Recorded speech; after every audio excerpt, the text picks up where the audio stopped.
লাখো কোটি শুকরিয়া আল্লাহ তাআলা আমাদেরকে আরো একটা শুক্রবার মাহে রমজানে দান করলেন, বলে আলহামদুলিল্লাহ। মাহে রমজানে আরো একটি শুক্রবার পাওয়ার মানেটা কি? এই শুক্রবার সেই শুক্রবার নয়, মাহে রমাদানের শুক্রবার। ৭০টা শুক্রবারের সমান। বৎসরে আমরা কয়টা জুমা পাই? ৫২টা। ৫২টা যদি মাইনাস করেন তাও কয়টা বেশি থাকে? সম্ভবত ১৮টা, তাই নাকি? তাহলে বৎসরে যতগুলো জুমা পাবেন তারপরও ১৮টা জুমার সওয়াব বেশি পাচ্ছেন, আলহামদুলিল্লাহ। তাহলে এই রমজানে আমরা কয়টা জুমা পেলাম? ৫টা। ৫৭০ কত হচ্ছে? হ্যাঁ, আর এর মধ্যে ৫ ৮ রান কত হবে? হ্যাঁ, আলহামদুলিল্লাহ। তাহলে আমরা এই এক মাসে আমাদের বছরে যে জুমাটা আমাদের আদায় করতে হবে ৫২টা, তাই না? তো সেখানে আমরা কতগুলো বেশি পেয়ে গেছি? আল্লাহু আকবার। এতগুলো বেশি পাইলাম। যদি কত বললেন? ৪৭০।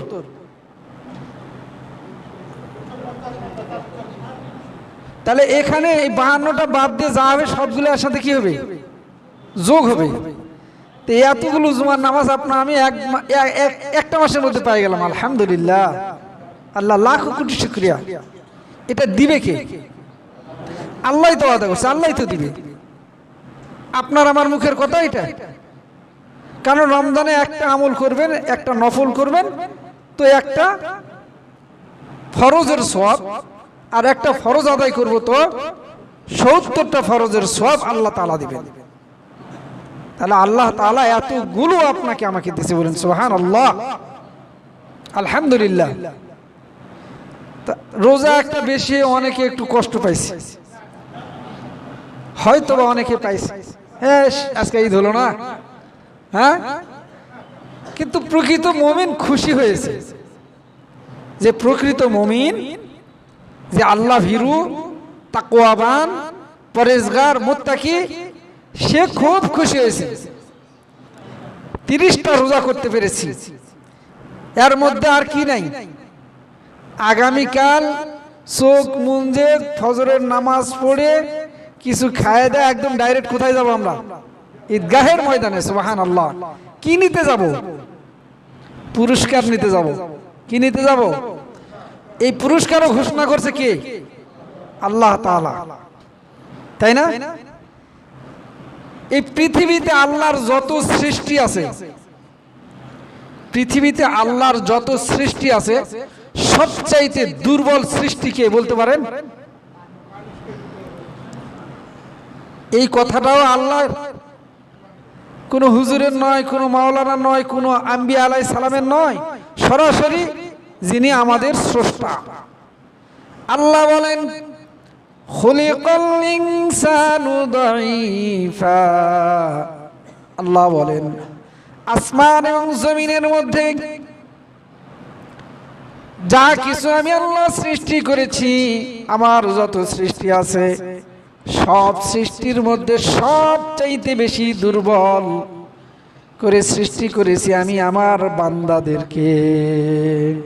আল্লাহ বলছে, আমি আমার বান্দাদেরকে সবচাইতে দুর্বল করে সৃষ্টি করেছি।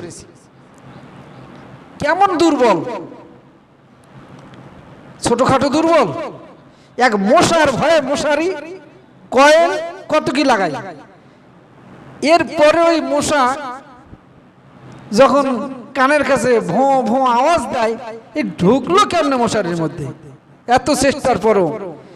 কিন্তু আপনি আমি সবচাইতে দুর্বল সৃষ্টি বটে। আপনি আমি যদি একটা জিনিস তৈরি করি, একটা দাও তৈরি করি, এই দাওটা তৈরি করলেন আপনি দাওটা তৈরি করলাম আমি, কিন্তু এই দাওয়ের কাছে আমি দুর্বল।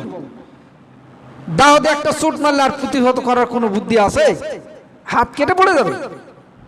ব্লেড, 2 টাকা 5 টাকা দামের ব্লেড তৈরি করছে কে? মানুষ। এই ব্লেডের কাছে আপনি নিরাপদ নয়।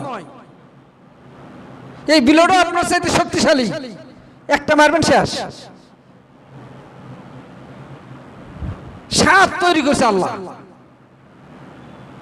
এই সাপও আপনার চেয়ে আমার চেয়ে দুর্বল না শক্তিশালী?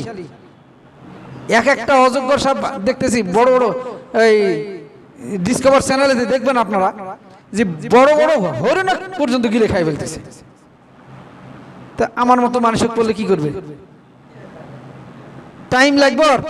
হরিণের শিং টিং আছে, তাও বাধা বোধা সৃষ্টি হয়। আপনি আমাকে একদম পিচ্ছিল, আপনি আমি সরাসরি খাই ফেলবে। তা আপনি আমি কত দুর্বল? বাঘ আপনার তো আমার তো শক্তিশালী। আল্লাহ বলেন পৃথিবীর মধ্যে সবচাইতে আমি দুর্বল করে সৃষ্টি করেছি আমার বান্দাদেরকে। এই জন্য আমি আল্লাহ আমার এই দুর্বল বান্দার প্রতি বেশি মহাব্বত করি। আল্লাহ বলছে আমি তোমাদেরকে দুর্বল করে সৃষ্টি করি, এই জন্য দুর্বলের প্রতি মানুষের একটু মমতা কি হয়? বেশি হয় না? আমরা যখন দুনিয়ার ভূমিষ্ঠ হয়েছিলাম, আমরা যখন ছোট্ট ছিলাম, এই ছোট্ট বেলায় আমরা কেমন দুর্বল ছিলাম বলেন তো? জন্মের পরে কান্না আর কান্না। নিজে মায়ের স্তনে মুখ লাগিয়ে চোখ দেওয়ার সুযোগ ছিল? ছিল না। কান্না করছিলাম, আল্লাহ মমতা সৃষ্টি করে দিল মমতাময়ী মায়ের অন্তরে। মা কান্না দেখে বোঝে আমার এই সন্তানটা কোন কান্না কাঁদতেছে, ক্ষুধার কান্না না ঘুমের কান্না। অনেক সময় দেখে খাওয়াছে তারপরে কান্দে। তো পাড়া প্রতিবেশী বাড়ি আত্মীয় স্বজন, দেখো তো বাচ্চার কি হলো, মনে হয় ক্ষুধা লাগছে। মা বলে না, ওরে ক্ষুধা লাগেনি, ওর একটু ঘুমানোর টাইম হয়েছে, ও চাচ্ছে একটু আমি তাকে বুকের মধ্যে জড়ায় ধরে ঘুম দেই। সুবহানাল্লাহ। আমি এই অন্তরের এই বুঝ, এই মমতা কে দিয়েছে? আল্লাহ দিয়েছে। কেন? আপনাকে আমাকে কি করে তৈরি করছে? দুর্বল করে তৈরি করছে। এই জন্য প্রত্যেকটা মাখলুকাতকে আল্লাহ নোটিশ দিয়ে বলেছে, খবরদার আমার এই কমজোর বান্দাদের প্রতি কোনো অবিচার তোমরা করো না। বাঘকে আল্লাহ নোটিশ দিয়ে বলছে, খবরদার আমার বান্দাদের প্রতি তুমি অবিচার করো না, জুলুম করো না। বাঘ বলে আল্লাহ আমি তো এমনি গরম, তো তোমার কোন মুমিন বান্দা যদি আমার সামনে পড়ে যায়, আমি তো গরম মেজাজি, তো তোমার কুদরতি শানে আমার গরমটা একটু ঠান্ডা করে দিও। সুবহানাল্লাহ। বাঘ যদি স্ট্রাইক করতে, জঙ্গলে আর থাকবো না, লোকালয়ে চলে যাব, সমস্ত জঙ্গলের বাঘগুলো যদি এখানে আসতো, আপনি আমি করার কিছুই ছিল না। কিন্তু নোটিশ জারি করেছে কে? নিয়ন্ত্রণ কার হাতে?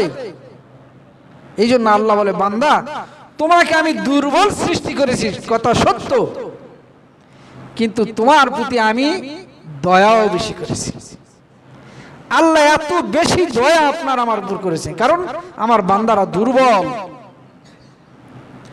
ওই জন্য ছোট্টবেলা যখন শুধু কান্না ছিল, খাওয়ার জন্য কান্না, ঘুমের জন্য কান্না, রোগ হয়েছে কান্না, শুধু কান্নার কান্না। মা যখন প্রসব করেছিল, অজ্ঞান হয়ে গেছে,